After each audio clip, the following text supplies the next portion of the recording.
nakikita ko na pangalan man ng isang Aita, wala po, walang dumarating na progreso sa amin.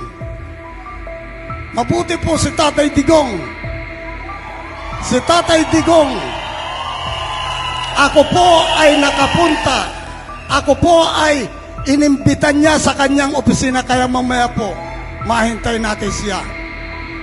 Ang aking pamumuno po ay hindi lang ngayon, panahon pa rin ni Tatay Digong o yung mga ibang presidente.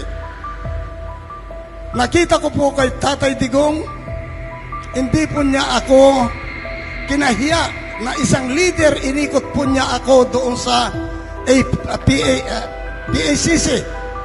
Yung kanya pong mga bodyguard,